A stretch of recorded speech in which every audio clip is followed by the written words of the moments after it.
오늘은 창세기 17장 15절에서 27절 말씀으로 믿음으로 약속을 붙잡아라 라는 제목으로 함께 은혜 나누도록 하겠습니다. 큰 은혜 되시기 바랍니다. 아멘. 우리 하나님은 내가 생각하는 것보다 더 크게 우리들을 예비하시며 축복으로 함께하여 주시는 분이십니다. 제가 성경 말씀을 읽다가 여호수아 23장 10절에 이런 귀한 말씀이 있는 것을 찾았어요. 너희 하나가 1000명을 내쫓게 될 것이다. 너희 하나님 여호와께서 너희에게 약속하신 대로 너희를 위해 싸우실 것이기 때문이다. 아멘. 하나님께서는 우리 믿는 사람들을 축복하여 주시고 하나님이 선택하셨기 때문에 책임져 주십니다. 오늘 믿음으로 약속을 붙잡아라. 이건 우리들에게 주신 말씀이지만 또 옛날 누구에게 주신 말씀이냐면 아브라함에게 주신 말씀입니다. 아브라함은 75세가 되도록 자식이 없었습니다. 그런데 하나님이 아브라함에게 오셔서 뭐라고 말씀하시냐면은 내 자녀들이 바다의 모래알처럼 하늘의 별들처럼 많아지게 될 거다. 이렇게 약속을 하셨어요. 자, 생각을 해보세요. 지금 아들이 한 명도 없는데 나이가 75세가 됐는데 이런 언약을 주시다니요. 주셨으면 벌써 주시지. 아브라함은 그러니까 믿어지지가 않았겠죠. 하나님이 주시는 약속은 우리 인간이 하는 약속과 조금 다릅니다. 우리 인간들이 하는 약속은 쌍방간이에요. 내가 뭐라고 약속하면 상대방도 이것에 허락을 해야 약속이 이루어지는 것입니다. 그런데 하나님의 약속은 쌍방간이 아니라 대부분 일방적입니다. 하나님이 약속을 허락하여 주시는 거예요. 우리에게 언약하여 주시는 거예요. 그럼 어떻게 되느냐? 우리가 약속을 믿음으로 믿고 받아들이면 그 약속이 내 것이 되는 거예요. 이 약속을 받아들일 수 없다, 나는 믿지 못하겠다 하는 사람은 그거는 그 약속이 그에게 임할 수가 없는 것입니다. 하나님이 우리들에게 약속을 주신 책이 성경책 아니겠습니까? 구약과 신약입니다. 이 약속의 말씀을 믿고 여러분들이 순종하고 따르면 하나님이 은혜를 주셔서 그대로 이루어 주시는 것입니다. 아멘.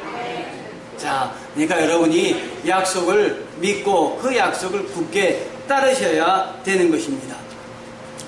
그런데 생각해 보세요. 하나님이 주시는 일방적인 약속을 우리가 쉽게 믿을 수 있겠습니까? 저는 고등학교 때 목사님이 설교를 하시면은 뒤에 앉아 있다가 그 자리도 참 중요한 것 같아요. 앞에 자리는 은혜 받는 자리이고 제가 보기엔 뒤에 자리는 좀 졸아도 목사님이 안 보시지 않을까 하는 자리가 뒷자리인 것 같아요. 그래서 뒷자리에 앉아서 얼마나 졸았는지 몰라요. 제가 졸다가 일어나서 뭐 300명의 군사로 12,000명을 12만 명을 물리치셨다. 미디안 군사가 다 죽었다. 이런 말을 들으면 속으로 그런 생각을 했어요. 아멘 이래야 되는데 저 목사님은 저걸 믿고 얘기하시는 걸까? 혹시 저와 같은 생각을 여러분도 하시는 분이 계시다면 정말 은혜 많이 받으셔야 됩니다. 믿어지지가 않는 거예요. 그래서 목사님은 과연 믿고 얘기하시는 걸까? 이런 생각을 하게 되었습니다. 그런데 제가 제 안에 저도 모르게 믿음이 들어왔어요. 믿음은 누가 주시는 것이냐? 그건 하나님이 주시는 거예요. 하나님이 주시는 선물이에요.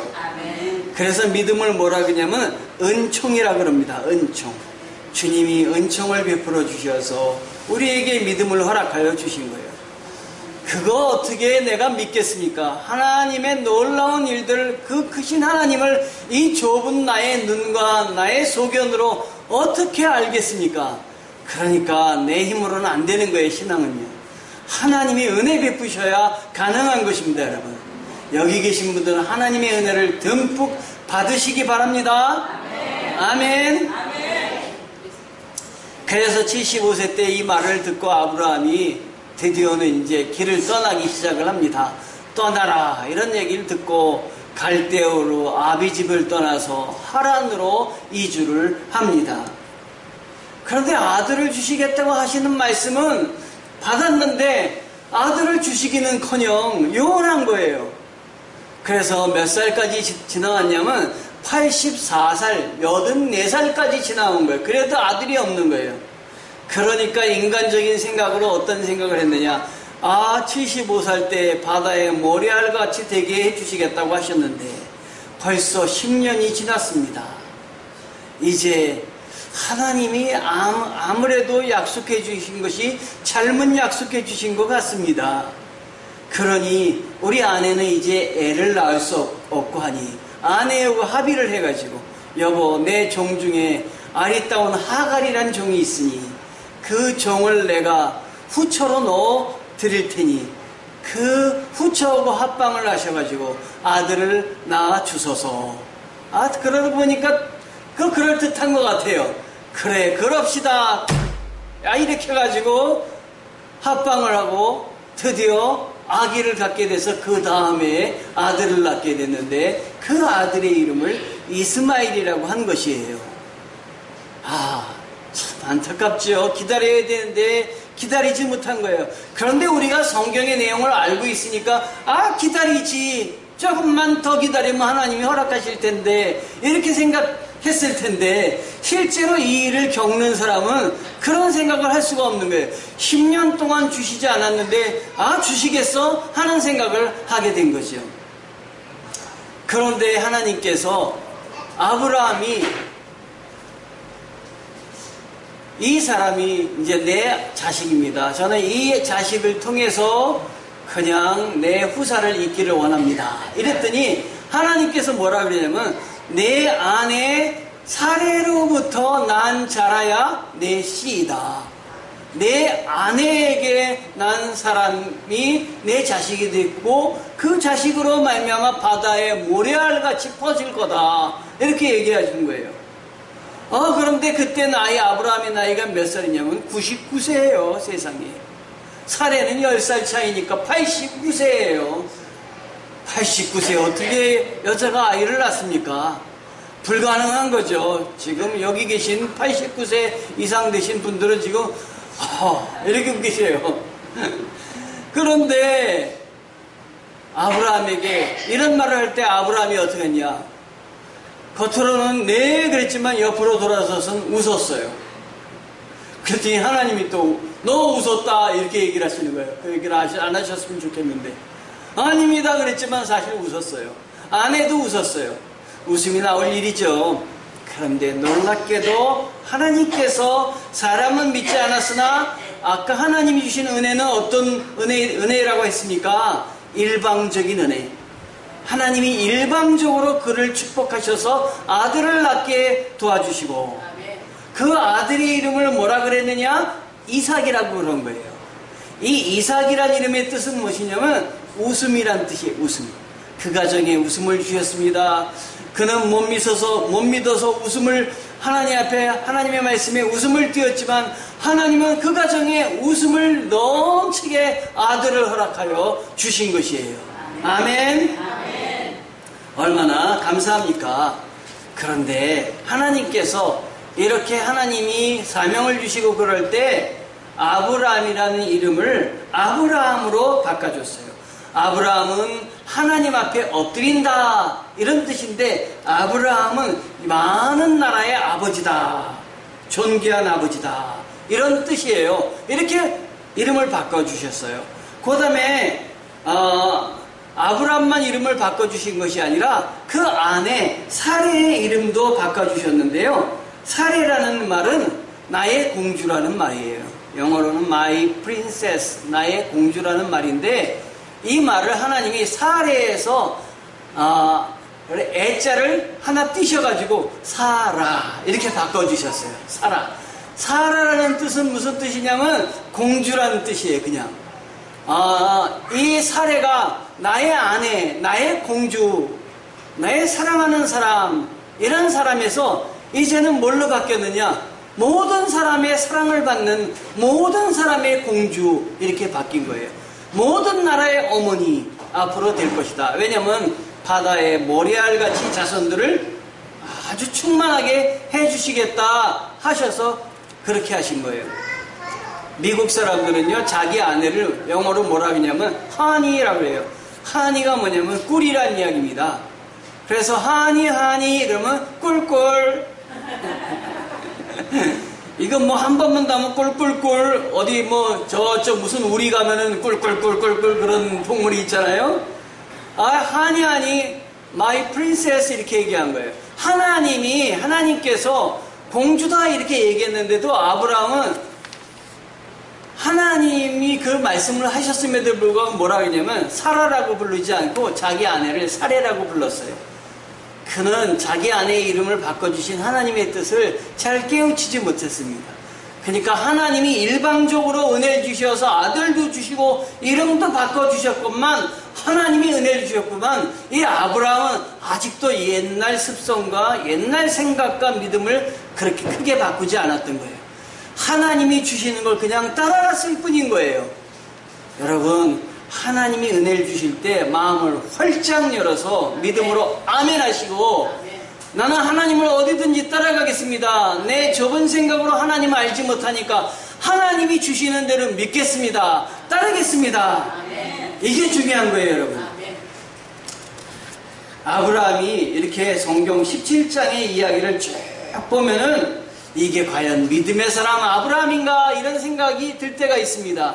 믿음의 사람이면 무조건 아멘 그리고 따라야 되는데, 웃는 건 둘째치고 또 아직도 하나님이 이름까지 바꿨는데도 그대로 옛 이름을 자기는 고집하고 이런 것을 볼 때, 하나님이 이런 사람들을 가만히 왜 놔두셨는지, 그리고 끝까지 붙잡으셔서 나중에는 믿음의 조상으로 세우는지 이해가 되지 않을 때가 있단 말이시죠. 하나님의 사랑입니다, 여러분.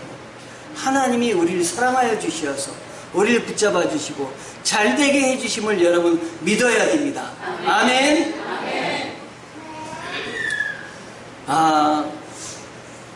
저쪽 남극에 가면 말이에요, 펭귄 중에 황제 펭귄이 있습니다.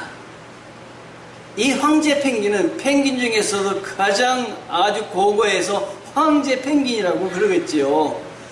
그런데 이 황제 펭귄은 특징이 있어요. 어미가 알을 낳으면은 이 알을 품는 것은 어미가 품는 것이 아니라 수컷 펭귄이 알을 품습니다. 남극이 밑이 뭡니까? 다 얼음이잖아요. 얼음 바닥에다가 이 펭귄 알을 그대로 놓으면은 1시간도 안 돼서 이 펭귄 알이 뭐가 될까요? 완전히 얼어붙는 거예요.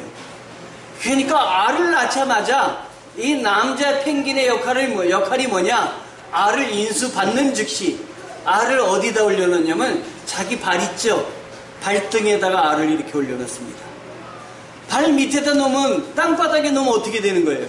얼으니까 발 위에다 이 알을 놓고 이 찬 기운이 알에게 가는 거를 자기 발로 막는 거예요. 얼마나 발이 시려울까요? 그렇죠? 그 다음에 자기 몸으로 이 알을 품는 거예요. 발에 놓고 몸으로 품어가지고 따뜻하게 자기 체온으로 녹여가지고 이 알이 그 따뜻한 걸 유지해서 거기서 부화가 되도록 하는 거예요. 그러면 그때 알을 낳느라고 그냥 힘쓴 그 어미는 뭐 하고 있느냐? 어미는 그 알을 수컷에게 맡기는 그 순간 바다로 뛰어드는 거예요. 바다로 뛰어들어가서 뭘 하느냐? 알을 품기 위해서 애쓰는 수컷이 굶고 있는 거예요. 그래서 잔뜩 바다 밑으로 들어가가지고 고기를 잡아 먹어가지고 그걸 자기가 더 소화하지 않고 잔뜩 먹어가지고 나와서 누굴 주는 거냐면 수컷을 주는 거예요, 먹으라고. 그리고 알에서 그 새끼가 태어나면 이번에는 새끼도 주는 거예요. 새끼도 주고 수컷도 주고 하느라고 이 알을 낳은 어미는 정말 가서 애를 쓰는 거예요. 그런데 이 어미 황제 펭귄이 물 위로 나올 때 쉽게 나오는 게 아닙니다. 바다 표범이 도사리고 있습니다. 이렇게 몰래 숨어 있어요. 숨어 있다가 이 디스커버리라는 이 영화를 보니까 이 펭귄이 나오는 순간 낚아채가지고 펭귄을 죽이는 거예요. 만약에 여기서 어미 펭귄이 죽으면 새끼 펭귄은 그대로 죽는 거예요. 새끼 펭귄을 부화시키려고 했던 수컷 펭귄도 그대로 죽는 거예요. 먹을 게 없으니까. 그러니까 이 어미 펭귄들은, 암컷 펭귄들은 많이 먹고 필사적으로 이 바다 표범의 입을 떠나서 돌아가려고 애를 쓰는 거예요. 그런데 제가 한번 감동을 받았어요. 어떤 펭귄 하나가 바다 표범에게 물린 거예요. 그래서 날개 쪽지에서 막 물려가지고 피가 나는데 이 바다 펭귄은 필사적으로 살아나려고 애를 몸부림을 치는 거예요. 왜 그럴까요? 자기가 여기서 죽으면 누가 죽는 거예요? 자기 새끼도 죽고 자기 새끼의 수컷도 사랑하는 낭구님도 세상을 떠나는 거예요. 그래서 안 되겠다. 필사적으로 가서 피를 흘리면서도 가가지고 막 울어대니까 거기에서 새끼하고 그 새끼를 보호하는 수컷 펭귄이 나오는 거예요. 그래서 입을 벌리고 한쪽에서는 피를 흘리면서도 그 모든 걸 내주는 것이 굉장히 감동적으로 느껴졌어요. 저는 이 영상을 보면서 뭘 느꼈느냐? 우리 하나님의 사랑을 느꼈어요. 우리 힘도 없고 아무것도 알지 못하는 우리들에게 하늘의 양식을 주시기 위해서 그냥 모지게 애를 쓰시고 마지막에는 자기 아들을 보내셔서 피를 흘리시기까지 우리들에게 사랑을 베푸신 그 은혜, 얼마나 그 은혜가 큽니까? 하나님의 일방적인 사랑이 아니었다면 우리는 구원받을 수도 없었고 여기서 예배 드릴 수도 없는 것이에요. 그러므로 우리는 하나님께 감사를 드려야 되는 것입니다, 여러분. 아멘. 아브라함이 약속을 기다려야 되는데 기다리지 못했던 거 아니겠습니까? 약속을 20년 후에 약속을 해주셨어요. 여러분들은 하나님의 약속을 믿고 얼마나 기다리십니까? 1년도 우리는 아마 못 기다릴 것 같아요. 하나님이 응답하지 않으면 무슨 하나님이 이렇게 응답을 안 하실까 원망할 수도 있을 것 같아요. 하나님의 약속을 20년 이상 기다렸을 때 아브라함에게 하나님이 역사를 해 주셨습니다. 하나님께서 우리를 사랑하여 주십니다. 하나님의 뜻은 날마다 우리에게 분명히 우리에게 하나님의 뜻을 가르쳐 주십니다. 하나님께서는 약속의 자녀 이삭의 후손을 통하여 먼 훗날 메시아를 태어나게 하시려고 이삭을 허락하여 주셨습니다. 아브라함이 처음에는 아들 이삭을 주신 것을 생각하면서 하나님의 축복이 우리 아들만을 주실 거다라고 생각해서 그 아들 주신 걸 감사했어요. 그런데 아브라함은 나중에 하나님이 이 아들 이삭을 통해서 주신다 생각하고 감사하지 않고 이삭을 통해서 하나님의 다른 뜻이 있구나라는 것을 생각하게 됐어요. 그것은 뭐냐면 이삭을 바치라고 했을 때 하나님이 이삭 대신에 칼로 이삭을 이렇게 치려고 할 때 내가 내 믿음을 보았노라 축복하시고 하나님이 양을 준비하시고 대신 양으로 드리게 하실 때 우리에게 구원할 메시아를 주시는구나 소망을 하게 되고 알게 되었습니다. 여러분이 지금 주님을 믿고 계시고 주님 앞에 영광을 돌리고 계시고 주님이 여러분들을 풍성하게 채우시고 응답을 주시는데 그게 나의 지금의 문제만 해결되는 것으로 만족하셔는 안 되시고 하나님이 여러분들을 통해서 귀한 하나님의 일들을 감당하게 하시는구나 이걸 아셔야 됩니다. 믿음으로 하나님이 우리와 내 앞날까지 함께 해주실 걸 눈을 열어서 보셔야 되는 것이에요. 아브라함이 그래서 자기는 지금 못 보지만 미래에 볼 메시아 예수 그리스도까지 소망을 했던 것입니다. 여러분 우리 가정에 여러 가지 일들이 어려운 일들이 있거나 일들이 있을 때 단순히 하나님이 나에게 이렇게 고통을 주시는구나 이렇게 생각하지 마시고 이 어려움을 극복하게 하시면서 나의 아들이 없을 때 이 아들을 사모했더니 아들을 주시고 나의 모든 삶을 변화시켜 주셨듯이 나의 삶을 변화시켜 주시고 이 어려움을 통해서 하나님께 기도하게 하시고 기도하면 응답 주시고 응답 받으면서 하나님이 살아계신 걸 알게 해주시는구나 이렇게 생각을 하셔야 되겠습니다, 여러분. 그래서 하나님 앞에 충성을 다하시고 영광을 돌리시기 바랍니다. 우리가 연말이나 연초나 그때가 되면은 사람들이 결심을 크게 한다고 동해로 떠나는 사람들이 있습니다. 동해 가서 어딜 가느냐, 정동진 같은 데 가가지고 떠오르는 해를 보면서 내가 결심하리라. 이제 얼마 안 남았어요. 그때가 되면 떠오르는 해를 보면서 결심하리라.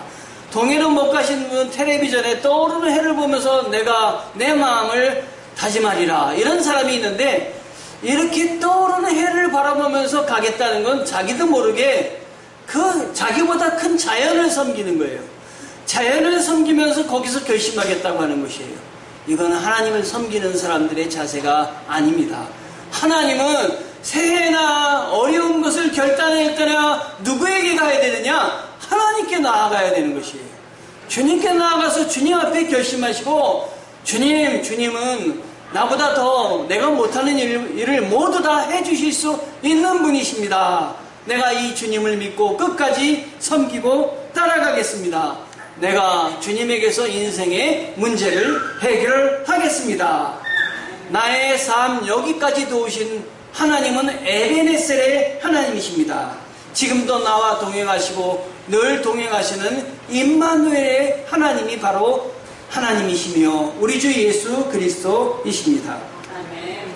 여러분 이제 하나님 앞에 더 큰 축복을 사모하시기 바랍니다. 아멘. 하나님이 우리에게 다시 오시리라 약속도 주셨고 내가 세상 끝날까지 너희와 함께 하리라 약속하여 주셨고 내가 한번 택한 자들은 싫다고 버리지 않겠노라 약속하셨는데 이 약속들을 그냥 흘려보내시는 것이 아니라 믿음으로 약속을 꽉 붙잡으셔서 하나님 앞에 헌신하시고 하나님께 영광 돌리시고 늘 동행하시는 하나님의 은혜를 체험해서 기쁘고 힘있게 살아가시는 주의 자녀들이 되시기를 축원합니다.